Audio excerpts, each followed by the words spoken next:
Drone pilot notices something strange while flying over quiet forest. What the camera captured will keep you up at night.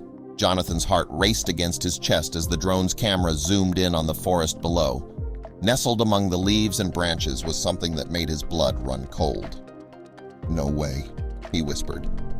This revelation changed everything. Was he really seeing what he thought he was?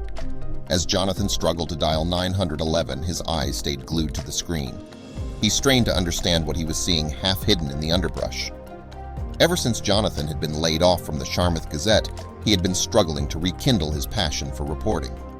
Most of his story pitches were rejected, and the checks from his freelance work barely covered his grocery bills. But he had a plan. A plan that initially seemed innocent, yet later resulted in many sleepless nights. His journalism career was stuck in a downward spiral, and he desperately needed a breakthrough. Jonathan knew he needed to find something big and explosive to pitch, a real game changer. But in a small town like Charmouth, explosive stories were hard to come by. Still, he was determined to turn things around, and he would do so very soon. That's when his thoughts shifted. He began to look more at the natural world around him that greatly influenced life in Charmouth. So Jonathan began toying with an idea. The rocky shores and churning seas surrounding Charmouth often bred intense, unpredictable storms. If he could capture exclusive footage of the storm's thrashing fury using brand new technology, maybe that would entice newspaper editors to take a chance on him again. Which is how Jonathan found himself unboxing a gleaming new high-tech drone one morning, fresh off a risky purchase with his dwindling savings. This had to work. He decided today would be the perfect inaugural flight to test it out. Jonathan slipped on his jacket, grabbed the drone remote, and headed for his favorite perch atop the lighthouse point. Reaching the clifftop overlook, Jonathan paused to catch his breath. The darkening sky stretched before him. Now was the moment of truth. Peering through the camera feed, he scoured the churning seas. Towering waves smashed against the rocks, spraying mist high into the air. It was treacherous but breathtaking. Jonathan swallowed hard. Maybe he shouldn't have come alone. Doubt crept in as the drone wavered unsteadily. Had he put himself at risk again too soon?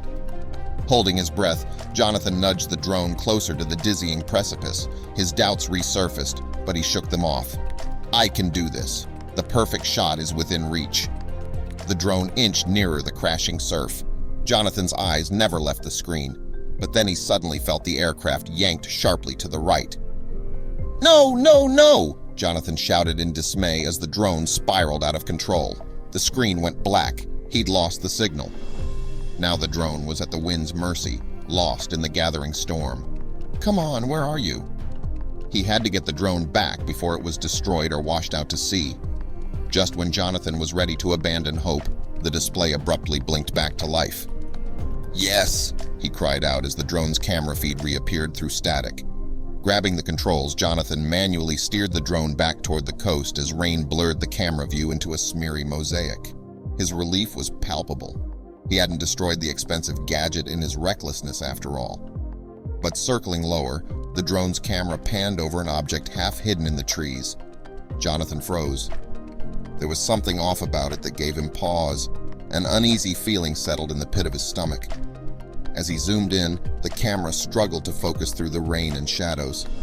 Squinting, Jonathan caught a brief, puzzling glimpse of the object. In that split second, his heart inexplicably skipped a beat. The image lingered in his mind, though the details remained unclear. Had he really seen what he thought?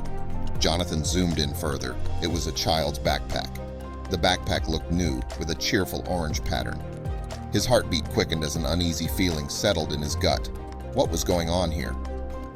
Just yesterday, 10-year-old Mia Allen had gone missing from the nearby town of Charmouth. She was well loved in the tight-knit community, and her disappearance had sparked a massive search effort. Could this backpack possibly belong to Mia? Jonathan's hands shook as he fumbled for his phone. He had to call 911 immediately. The dispatcher picked up on the second ring. 911, what's your emergency? Jonathan hurriedly explained that his drone had just spotted a backpack belonging to missing girl Mia Allen deep in the remote forested area west of Charmouth. The dispatcher wasted no time. "Officers are being dispatched to your location right now. Do not touch or tamper with anything. Just keep an eye overhead." She requested Jonathan's contact info and exact coordinates. "Of course, I'll keep the drone right over the area," Jonathan confirmed, his mouth dry. Two officers emerged, pulling their jackets tight against the raging elements. Jonathan hurried to explain the situation, shouting over the wind. He showed them the drone footage on the rain-speckled screen. "That's Mia Allen, all right," confirmed Officer Malloy grimly. "Let's move." The two officers raced into the raging storm. Soon more personnel arrived, detectives, forensic units, and volunteer search teams. The drenched search teams fanned out into the darkening woods as thunder boomed overhead. Everyone worked with a desperate urgency, sensing this was now a rescue mission. When confirmation came that the orange bag did indeed belong to the missing girl, the color drained from Jonathan's face. He barely heard the officer's instructions through the blood pounding in his ears. Groups of searchers fanned out into the storm-lashed forest. Jonathan kept his drone close, monitoring from above for any sign of Mia. Apprehension clawed at his chest. Would they find her hiding and afraid, injured, or worse? Jonathan landed the drone and assisted the search base camp coordinators, but his heart felt hollow with dread. Little Mia was somewhere out in that storm-battered wilderness, exposed through the long night ahead. Over the next few days, more of Charmouth's residents joined the expanding search for Mia. Jonathan noticed the whispers circulating. How coincidental his drone found Mia's bag right after she went missing. Some believed he was involved somehow and should be interrogated as more than just a volunteer. Didn't they realize how desperately he wanted Mia home safely too? He had been the one to alert police in the first place, but Jonathan's role as the accidental discoverer of the backpack made him a pariah. Ostracized and distressed, Jonathan withdrew from the search efforts. He spent anxious days scanning the skies for signs of life with his drone from afar or monitoring radio chatter, but as one rain-soaked day blurred into the next, Mia remained missing. After another night of reviewing the same footage over and over again, his heart suddenly skipped a beat. "Wait a second," he whispered out loudly. There, caught on a bramble, was that a shred of bright purple fabric. He zoomed the drone camera in closer until there was no doubt. It was a ribbon matching the one Mia wore in her school photo. Jonathan's excitement mounted. This was the first real evidence that Mia had made it deep into the forest on her own 2 feet after losing her backpack. Proof that she had survived that long was a glimmer of hope reignited. He rushed to show the discovery to search organizers. The searchers mobilized to the area where the ribbon was spotted. As Jonathan assisted them from overhead, he noticed the suspicious glances had faded. People seemed grateful for his drone skills again now that they offered a new promise. But Jonathan's relief was short-lived. That afternoon, as he was surveilling the expanded search zone, an unfamiliar man caught his eye. He was lurking around the fringes, peering into the underbrush. Jonathan's instincts bristled. He flew in for a closer look. The man wore dingy clothing and a scruffy beard. He seemed to be searching while avoiding detection, ducking behind trees when searchers approached. Unease swirled in Jonathan's gut as he watched the suspicious character. Was this just a nosy citizen trying to catch a glimpse of the action, or someone with more sinister intent? Jonathan observed the man discreetly over the next few hours. Jonathan's chest tightened. Was this the figure who haunted the townspeople's worst fears?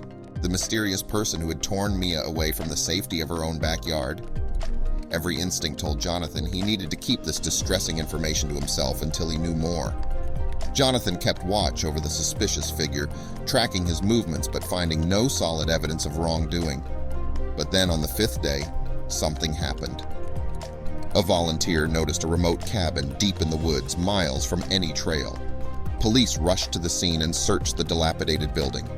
Mia was not inside, but there were signs someone had been staying there recently. Sweeping the area, they found Mia alive outside near a woodpile. She was quickly brought to safety and medical care. Though malnourished and confused, Mia seemed to have no major injuries, which was miraculous. After all had feared the worst, she was alive. When she regained consciousness, Mia described how she had gotten lost in the woods after accidentally dropping her backpack near the creek. By chance, she had stumbled upon the remote cabin owned by Mrs. Thorne, a kindly but near-deaf elderly woman who had not seen any news of Mia's disappearance. She took the lost child in, saving her life. But a worrisome detail emerged that cast a shadow over the joyous reunion. In the weeks after her return, Mia finally began sharing the full story behind her mysterious disappearance. She explained that she had spotted an ivory-billed woodpecker thought extinct while exploring the woods near her home. Excited, she had packed her backpack with notebook and carving tools, planning to track the rare bird and document its presence. But while crossing the creek, she accidentally dropped the precious bag.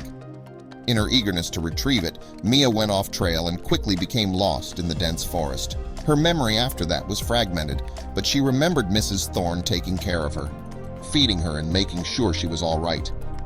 Once Mia shared her story, the mood in Charmouth transformed from doubt to awe. What had first seemed reckless now took on the sheen of incredible bravery. This young girl spotted a bird thought vanished forever and risked all to prove its existence.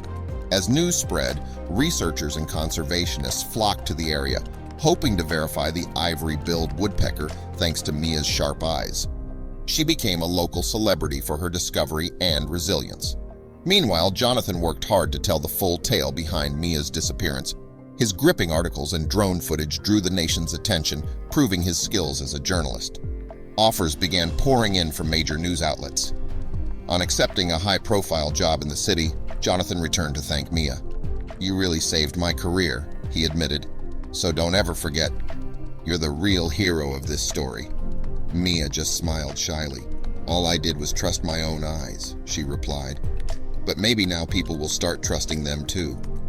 As Jonathan drove out of Charmouth, he glanced back at the cliffside where it all started.